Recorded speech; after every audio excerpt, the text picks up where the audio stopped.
we went federal, and so they started the process, and the federal judge got the request. I guess they'd call. I don't know what they'd call it. Judge Means, federal judge in Texas, and so the letters started going back and forth, and the DA would send letters saying, "Well, you can't." White.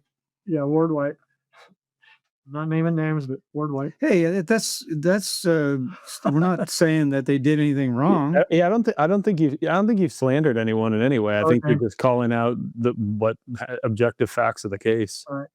So anyway, so the judge accepted our case, and so then Ward White, the DA, would write, I don't know what it's called, but they'd say, "No, you can't hear it because of this." And then our attorney would go, "No, you can't hear it because of this." Back and forth, back and forth, back and forth for months. And finally, more than months, I think years. Yeah, it was a long time. So anyway, finally the judge goes, "That's it. Here's the date. These guys got a case. There's the date. This is the date." They let me see the machines one time, and because that was part of the. I want to see my machines. Where are they? Where are they? Where are they? And I said, "I don't even think you have them. I think they're in somebody else's game room. I don't know." And so finally, I got to go up and see some machines, and not all of them, but I saw some that, like the pots of gold and the ones that we paid $5,000 a piece for. And this guy took me up there, and it was in the old jailhouse, by the way, and it was kind of in Tarrant County. The jailhouse, it was like, oh my God, people used to be in this place, and it was horrible. I mean, anyway, they were all in there, and they were all lined up in front of these old jail cells, and this guy got on top of them and started leaping from one to the other, and I'm going, "Hey, that's a $5,000 machine you're jumping on there," and I was going, "Oh my God!" And so they were just, it was just a horrible. So they go back and forth, back and forth, back and forth. And finally he says, "We're going to hear, and here's the date." And we're like, "Yes, I'm all dressed up, no place to go. I'm ready to go, And so our attorney tells us, "Yeah, we're going, this is the date. So be ready, get your suits on." And I mean, it was really quick too, wasn't it? It was like just around the corner. And so I get we're celebrating or whatever we're doing. I don't know. But I get a phone call from our attorney, Don. And he goes, "They want to meet with us." I said, "Who wants to meet with us?" "The DA wants to meet with us."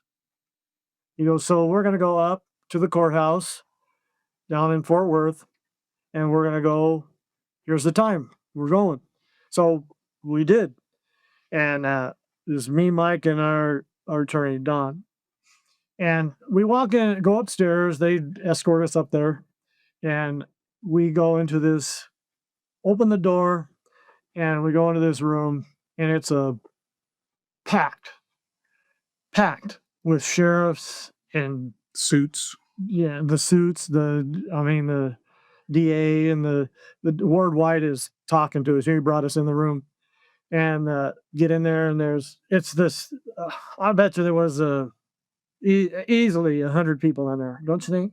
Oh, easily, yeah. They were along the walls, sitting around. Must have been every officer and every whatever they had there. There must have been all of them. So the desk is a big, long desk, like what you'd see Trump sitting behind, And so he's got D. Anderson is sitting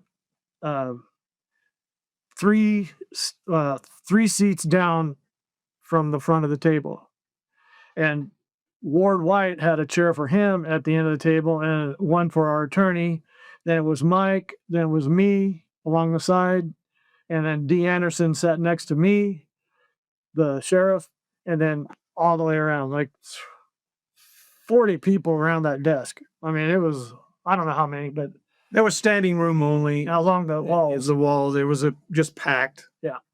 So anyway, Ward White starts out, and glad you guys are here. We want to do this meeting because we want this settled.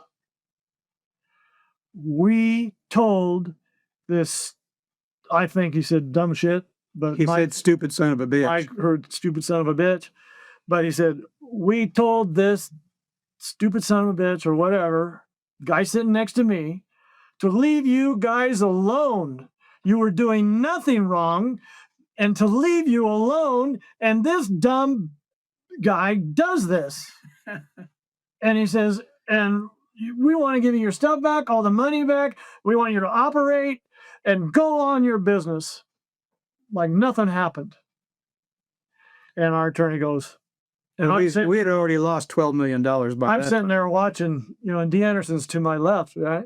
And I'm watching the DA saying all this stuff, and I'm like, woo, wow, and our attorney's sitting there, and he goes, I don't think D. Anderson's going along with this. Yeah, he's sitting there. And I look over there.